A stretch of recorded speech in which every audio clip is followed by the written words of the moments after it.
Hello two family, नमस्ते, प्रणाम, जय माता दी, हर हर महादेव। कैसे हैं आप लोग? उम्मीद करते हैं कि आप लोग बहुत ही अच्छे होंगे, बहुत ही मस्त होंगे। स्वागत है आप सभी का मन्नी मिश्रा के लोकगीत पर। मैं आप सबके बीच एक बहुत ही सुंदर, बहुत ही प्यारा, बहुत ही जबरदस्त सोहर गीत लेकर के आई हूँ। तो प्लीज़ आप लोग से रिक्वेस्ट है कि मेरे गीत को फुल वॉच कीजिएगा और सुनिएगा। सुन करके कमेंट बॉक्स में ज़रूर बताइएगा कि सोहर गीत आप सभी को कैसा लगा। तो चलिए मैं आप सभी को सुनाती हूँ सोहर गीत। जेठ बाई साख कई दिनवा त राजा मोर गावन लाए हो। जेठ बाई साख कई दिनवा त राजा मोर गावन लाए हो।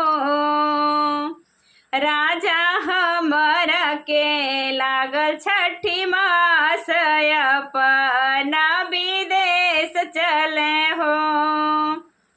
राजा हमरा के लागल छठी मास अपना विदेश चले हो। कि मोरे आगे पीछे घूमी हत के मोरे लटी खोली है हो। कि मोरे आगे पीछे घूमी हत के लटी खोली है हो।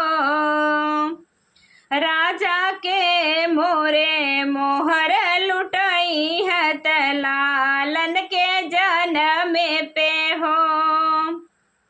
राजा के मोरे मोहर लुटाई है लालन के जन्म पे हो। माई मोरी आगे पीछे घूमी है बहिनी लटी खोली हाई हो। माई मोरी आगे पीछे घूमी है बहिनी लटी खोली हाई हो। रानी भैया मोरे मोहर लुटाई है लालन के जन्म पे हो। रानी भैया मोरे मोहर लुटाई है लालन के जन्म पे हो।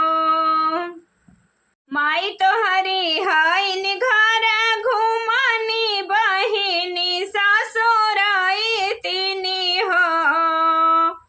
माई तोहरी हाइन घर घुमानी बहिनी सासुराई तीनी हो। पिया भैया तोहरा बड़ होशियार धना सब लुटाई दिए हो। पिया भैया तोहर बड़ होशियार धना सब लुटाई दिए हो। जेठ बाई साख कई दिनवा त राजा मोर गावन लाए हो।